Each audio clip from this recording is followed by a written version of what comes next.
आज हम करेंगे dispersion of light. Dispersion of light में जो हम ऑब्जेक्ट यूज कर रहे हैं वो है हमारा प्रिज्म। प्रिज्म क्या होता है? प्रिज्म क्या होता है? देखो हम सबने प्रिज्म देखा होता है, ये वाला प्रिज्म सबने देखा हुआ है, लैब में प्रैक्टिकल किए हुए हैं, ठीक है। तो इस प्रिज्म में क्या है, देखो या तो हम यूँ बोल सकते हैं it is a transparent medium, ठीक है। It is a transparent medium bounded bye, क्या है ये, किस किस से बाउंड है, देखो 1 2 3, इसके अंदर 3 तो है रेक्टेंगुलर सरफेस, देखो 1 2 3 रेक्टेंगुलर सरफेस है, देखो 4 साइड है ना 3 सरफेसेस की, और 2 क्या है इसके अंदर ट्रेंगुलर फेस है, ठीक है। तो हम यूँ बोल सकते हैं it consist of, it is a transparent medium consist of 3 rectangular surface and 2 triangular surface, या हम यूँ बोल सकते हैं, या हम ये भी कह सकते हैं it is a portion of transparent medium bounded by 2 plane face. मतलब क्या है, एक मीडियम है जो 2 प्लेन फेस, देखो 1 फेस 2 फेस, ये वाला 1 फेस 2 फेस, ठीक है। तो ये जो है bounded by 2 plane face inclined each other, ये जो दोनों फेस हैं, एक इस तरफ वाला और एक इस तरफ वाला, इन दोनों के बीच में कुछ एंगल है, इस एंगल को हम बोलते हैं रिफ्रैक्टिंग एंगल या फिर एंगल ऑफ प्रिज्म, ये वाला एंगल, ठीक है।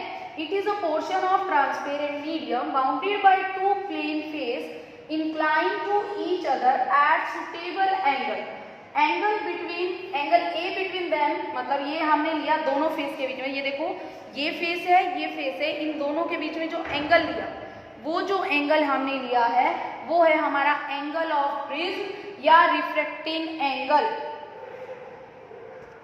इसके अंदर हमारे 3 इंपॉर्टेंट फॉर्मूले यूज होंगे, तो वो अब हम प्रूव करेंगे। तो सबसे पहले हमें प्रूव करना है I plus E, where I is incidence angle and E is the emergent angle, is equal to A is the angle of prism plus delta, delta होता है एंगल ऑफ डेविएशन, मतलब इंसिडेंट रे जो है और जो emergent रे है वो कितनी डेविएट हुई, ठीक है, रिफ्रैक्टेड रे से कितनी डेविएट हुई वो वाला, तो मैं लिख रही हूँ वो फॉर्मूला।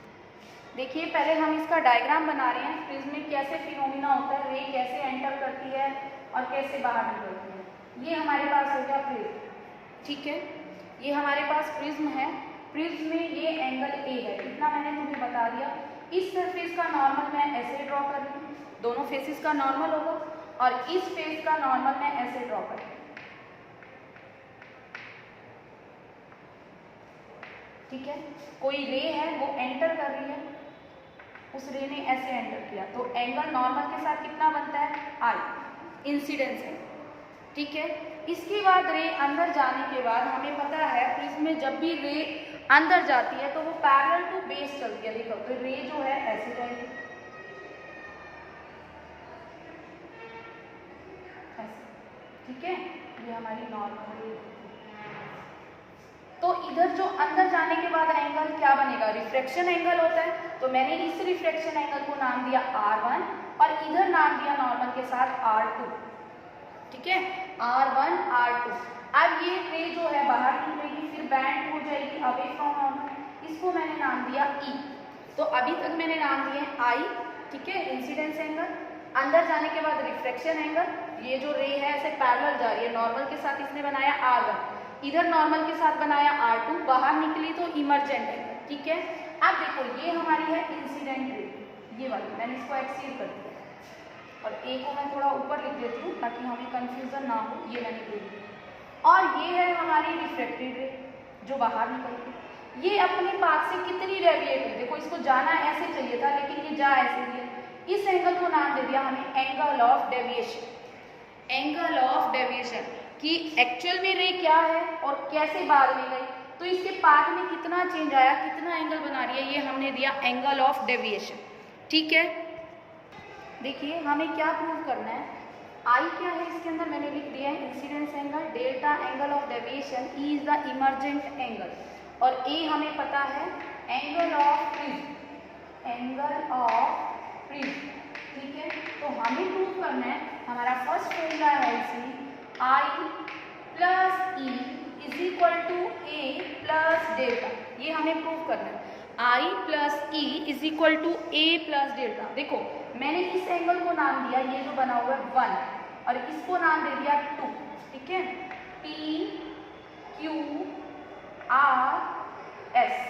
पॉइंट्स को नेम दे दिया। ठीक है, सबसे पहले देखिए ये रे और ये रे, ठीक है, ये दोनों अगर ये आई है तो वर्टिकली अपोजिट एंगल क्या हो गया R1 + 1, ठीक है ना, I = R1 + 1, हम यही कह सकते हैं। तो मैं लिख देती हूँ I = 1 + R1, ये क्या है, वर्टिकली अपोजिट एंगल।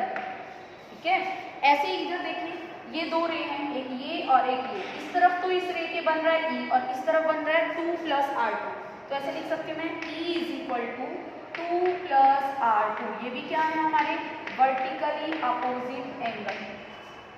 ठीक है, वर्टिकली अपोजिट एंगल। अब हम अगर इन दोनों को ऐड कर दें तो क्या मिलेगा हमें, I + E = 1 + 2 + R1 + R2, ठीक है, यही मिलेगा ना। अब देखिए मुझे ये दिखाई दे रहा है, अगर मैं ट्रायंगल लूं, इसको मैं नाम दे देती हूँ U, अगर मैं ट्रायंगल लूं UQS, ये वाली ट्रायंगल UQ और ये S, UQS में डेल्टा = 1 + 2, क्यों, exterior angle = sum of interior angle, ये हमने कर रखा है ना। तो देखो एक्सटीरियर एंगल तो डेल्टा क्या बन गया 1 + 2। तो अगर हम ये वैल्यू इक्वेशन नंबर 1 में पुट करें फ्रॉम इक्वेशन 1, अब हमारे पास क्या आ जाएगा, I + E = delta + R1 + R2, ये आ जाएगा। ठीक है, यानी हमारे पास अब ये इक्वेशन बन गई। समझ आ गया इतना। देखिए अगर मुझे जो प्रूव करना है, मैं उस इक्वेशन की तरफ देखूं I + E = A + डेल्टा, अगर मैं उसके अकॉर्डिंग देखूं मैं कहां तक पहुंच गई, I + E, डेल्टा की जगह डेल्टा, मतलब मुझे अब R1 + R2 को और चेंज करना है। तो मैं देखती हूँ R1 R2 कौन सी ट्रायंगल में आ रहे हैं, भाई R1 R2 जो है, अगर मैं इस ट्रायंगल को देखूं QRS के अंदर आ रहे हैं R1 और R2, तो मैं इस बार ट्रायंगल QRS ले लेती हूँ। ट्रायंगल QRS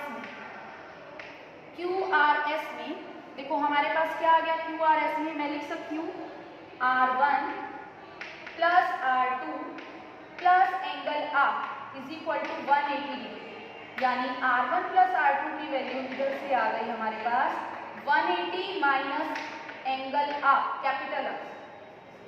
ठीक है, R1 + R2 की वैल्यू आ गई हमारे पास 180 माइनस कैपिटल R। देखो यहाँ से ये वाली ट्रायंगल ली QRS, तो R1 + R2 + angle R = 180 degree, यहाँ से हमने R1 और R2 की वैल्यू निकाल दी, लेकिन अभी भी हमारा मॉडिफाई होकर ये क्या आ जाएगा 180 माइनस R, हमें तो A चाहिए। इसका मतलब R1 और R2 से रिलेटेड अभी कुछ और भी हमें करना पड़ेगा। तो मैं क्या करती हूँ, R1 R2 देखो कहाँ पे आ रहे हैं, अगर मैं लूँ PQRS कोऑर्डिनेटर, PQ देखो ये वाला, ये P, ये Q, ये R, ये S, ये वाला कोऑर्डिनेटर लेती हूँ तो थोड़ी बात बन जाए। ठीक है, तो मैं यही लेती हूँ। अब मैं ले रही हूँ, देखो ये मैं रब कर रही हूँ इतना,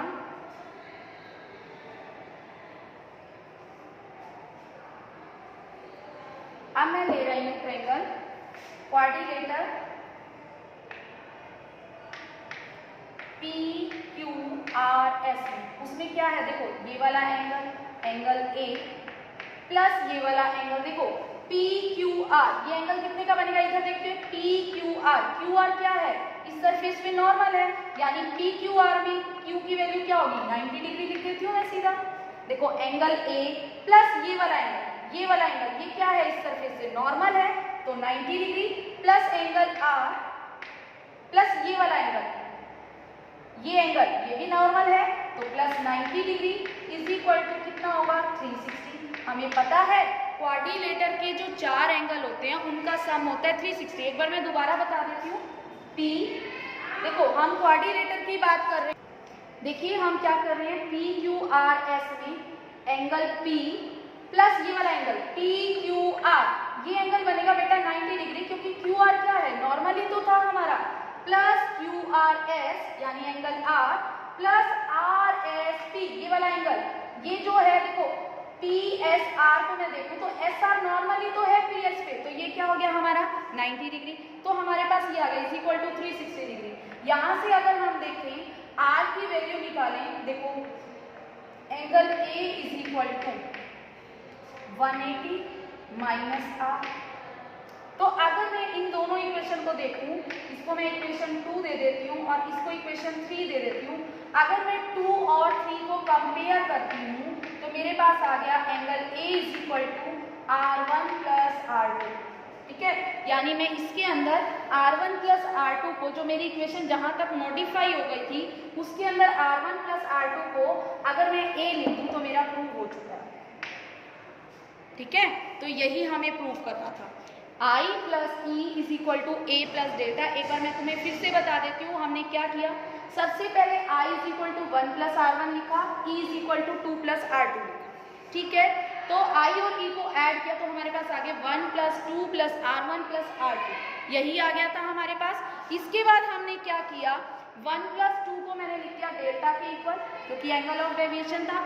मतलब अब हमारा काम रह गया R1 और R2 को चेंज करना। तो R1 R2, एक तो मैंने ये ट्रायंगल ली थी RQS, इसमें जो एंगल्स को रखा था 180 डिग्री के इक्वल, तो R1 प्लस R2 की वैल्यू आ गई थी 180 माइनस R, और इसी में मैंने एक क्वाड्रिलेटरल लिया था PQRS, क्योंकि इसके अंदर भी R1 प्लस R2 आते हैं। तो इसके अंदर लिखा था मैंने A plus 90 degree plus angle R plus 90 degree, ये वाला एंगल भी 90 डिग्री हो जाएगा, इज इक्वल टू 360। तो इधर से भी हमारी A की वैल्यू आ गई 180 minus R, R1 plus R2 भी 180 माइनस R। तो अब जो मेरी इक्वेशन जहां तक पहुंच गई थी उसके अंदर मैंने R1 और R2 को और रिप्लेस कर दिया। मेरे पास आ गया I plus E is equal to A plus delta, यही मुझे प्रूव करना था। देखो इसको अब हमें प्रूव करना है प्रिज्म फॉर्मूला, जो कि हमारा होता है mu is equal to, mu जो है रिफ्रैक्टिव इंडेक्स ऑफ प्रिज्म है, is equal to sine A plus delta M by 2 sine A by 2। Delta की जगह मैंने लिखा डेल्टा एम, इसका मतलब मिनिमम डेविएशन। देखिए ये कैसे आता है, मैं तुम्हें बता देती हूँ। एक्सपेरिमेंटली हमें पता लगा जैसे जैसे एंगल ऑफ इंसिडेंस, ये है हमारा नीचे एक्स एक्सिस पे एंगल ऑफ इंसिडेंस, जैसे जैसे हम इंक्रीज कर रहे हैं एंगल ऑफ डेविएशन भी क्या इंक्रीज कर रहे हैं, एंगल ऑफ डेविएशन हमारा डिक्रीज हो रहा है। ऐसे जैसे जैसे एंगल ऑफ इंसिडेंस इंक्रीज होगा एंगल ऑफ डेविएशन डिक्रीज होगा। फिर क्या हुआ, कुछ टाइम के बाद हम बढ़ाते रहे, एंगल ऑफ डेविएशन मिनिमम हुआ और फिर बढ़ना स्टार्ट हुआ, ठीक है। तो इस एंगल को उसने नाम दिया मिनिमम डेविएशन, यहाँ पे हुआ ना, तो यहाँ नाम आ गया इसका मिनिमम डेविएशन डेल्टा एम, ठीक है। जैसे जैसे एंगल ऑफ इंसिडेंस को इंक्रीज किया डेल्टा जो है डिक्रीज होना स्टार्ट हुआ, एक टाइम पर ये मिनिमम हो गया, उसको हमने बोल दिया डेल्टा एम। और ये जब मिनिमम हुआ हमने ये देखा जो आई है डेल्टा एम जब हुआ, डेल्टा जो है जब डेल्टा एम बन गया तो आई जो है इक्वल हो गया ई के। आई किसके इक्वल हो गया था, ई के। एंगल ऑफ इंसिडेंस और एंगल ऑफ इमर्जेंट बिल्कुल सेम थे, आई ई के इक्वल हो गया था और R1 और R2 भी इक्वल आए थे। एक्सपेरिमेंट बेटा ये हम करते हैं लैब में, ठीक है। जब डेल्टा एम के इक्वल हुआ तो उसने भाई हमने देखा हम जो है एंगल ऑफ इंसिडेंस इंक्रीज कर रहे हैं, एक टाइम पे वो डिक्रीज हो रहा है, 32 हुआ, फिर 28 हुआ, फिर हमने देखा 27 के बाद वो दोबारा बढ़ना स्टार्ट हो गया। जब एंगल 27 था तो हमने देखा आई और ई तो इक्वल है, इसके अंदर R1 और R2 भी क्या है, इक्वल है, ठीक है। तो हम इस फैक्ट का यूज करते हुए हमारा फॉर्मूला प्रूव करते हैं। हमें यहाँ से दिखाई दे रहा है कि हमें म्यू ले रहा है, यानी स्नेल्स लॉ को यूज करना है, ठीक है। तो हम स्नेल्स लॉ का अगर यूज करते हैं तो हमारा स्नेल्स लॉ क्या कहता है, देखिए हम जा रहे हैं, ये मीडियम 1 हो गया, ये मीडियम 2 हो, इसका म्यू है रिफ्रैक्टिव इंडेक्स इसका 1, बाहर वाले एयर का 1, अंदर का हमने ले लिया म्यू। तो हम देखते हैं क्या आया, ठीक है। देखिए अगर हम स्नेल्स लॉ लगाते हैं, स्नेल्स लॉ में हमने जो किया है एक ही मेथड किया है, रिफ्रैक्टिव इंडेक्स ऑफ मीडियम जहां पर रे पहुंच रही है म्यू अपॉन में जहां से चली इज इक्वल टू 1, और साइन के एंगल में कौन सा होता है, जहां से रे चली अपॉन में जहां रे पहुंची, यानी sine R. Mu by 1 is equal to sine I by R1, ठीक है। अगर मैं डेल्टा एम यूज करना चाहती हूँ तो R1 और R तो इक्वल है, मैं ये भी लिख सकती हूँ। अभी हमारा आया था I प्लस ई, फर्स्ट फॉर्मूले से हमारा I plus E is equal to A plus delta. अब मैं डेल्टा को डेल्टा एम कर रही हूँ, ठीक है। तो ए को तो ए ही रहने दें। आई और ई क्या हो गए थे उस केस में, अगर डेल्टा एम को मैं डेल्टा को डेल्टा एम लिखती हूँ तो आई और ई को क्या करना है, इक्वल। तो मैं इसको 2i लिख दूँ, आई प्लस आई 2i, क्योंकि मैंने ई को भी क्या लिख दिया, आई लिख दिया। तो यहाँ से हमारी आई की वैल्यू आ गई ए प्लस डेल्टा एम बाई 2। आई की वैल्यू तो आ गई, तो हम आई की वैल्यू पुट कर देंगे। अब आर की वैल्यू हमें और चाहिए। हमारा जो है लास्ट फॉर्मूले में ये भी आया था, देखो अगर मैं बात करूं लास्ट फॉर्मूले में हमारा ये आया था A is equal to R1 plus R2 आया था। अब मैं जब डेल्टा डेल्टा M के इक्वल ले रही हूँ, वो वाला केस ले रही हूँ, तो R1 और R2 को भी मुझे क्या करना है, इक्वल करना है। यानी R की वैल्यू क्या आ गई हमारे पास, A बाय 2। तो R भी आ गया, I भी आ गया। अब ये मैं पुट करती हूँ तो देखो क्या फॉर्मूला बन गया हमारे पास, mu is equal to sine I की जगह लिख देती हूँ sine A plus delta M by 2 upon में साइन A बाय 2। फॉर्मूला आ गया, हमने I और R की वैल्यू निकाली है पिछले वाले फॉर्मूले से, ठीक है। अब हम कर रहे हैं हमारा last formula delta is equal to mu minus 1 into A, ठीक है। हम क्या करते हैं, देखिए हमें पता है अगर मैं स्नेल्स लॉ लगाऊं तो पहले जो है स्नेल्स लॉ यही कहता है रिफ्रैक्टिव इंडेक्स ऑफ मीडियम जहां पर रे पहुंच रही है अपोन में रिफ्रैक्टिव इंडेक्स ऑफ मीडियम जहां से रे चल रही है इज इक्वल टू साइन जहां से रे चली अपोन में साइन ऑफ वो वाला एंगल जहां पर रे पहुंची।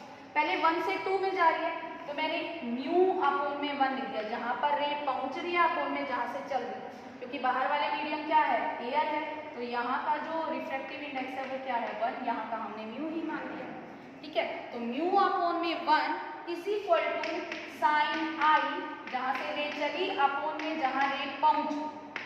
तो अगर आई जो है बहुत स्मॉल है तो साइन आई किसके इक्वल हो जाएगा, आई के इक्वल हो जाएगा, ठीक है। अगर एंगल स्मॉल है तो sine I is equal to क्या हो जाता है, आई। तो मैं यूं लिखूं mu is equal to I by R1। यहाँ से आई की वैल्यू क्या आ गई हमारी, म्यू R1, इक्वेशन नंबर 1।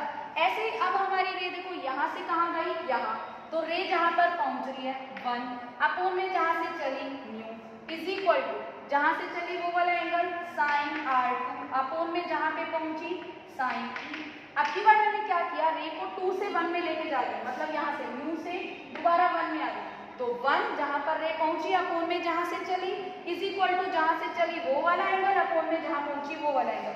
अब मुझे पता है मैं साइन R2 को R2 लिख देती हूँ, साइन आई ई को ई लिख देती हूँ, क्योंकि एंगल स्मॉल है। तो यहाँ से हमारे पास आया देखो E is equal to mu R2, ठीक है। अब मैं 1 और 2 को ऐड करती हूँ तो क्या आ गया, I plus E is equal to mu R1 plus R2। 1 और 2 को मैंने ऐड कर दिया, ठीक है। I प्लस ई को मैं क्या लिख दूँ, A प्लस डेल्टा, ये तो हमारा फर्स्ट फॉर्मूला प्रूव हो चुका है। और म्यू R1 प्लस R2 को मुझे क्या लिखना है, A लिखना है। R1 प्लस R2 को मुझे क्या लिखना है, A लिखना है। तो इधर देखिए डेल्टा इज इक्वल टू क्या हो गया, म्यू A माइनस A, यानी delta is equal to mu minus 1 into A, ठीक है। यही हो गया ना। तो आज हमने किया है प्रिज्म क्या होता है और 3 फॉर्मूले प्रूव किए हैं। सबसे पहला किया I is equal to I plus E is equal to A plus delta. Second हमने किया प्रिज्म फॉर्मूला जो कि बहुत इंपॉर्टेंट होता है, mu is equal to sine A plus delta M by 2 upon में sine A by 2। And third one is this formula delta is equal to mu minus 1 into A, ठीक है। तो next lecture में हम इसके बारे में प्रिज्म के बारे में आगे और पढ़ेंगे कि क्या डिस्पर्जन होता है, क्या एंगुलर डिस्पर्जन होता है। तो आज जो है सिर्फ हमने यही 3 फॉर्मूले और प्रिज्म किया है।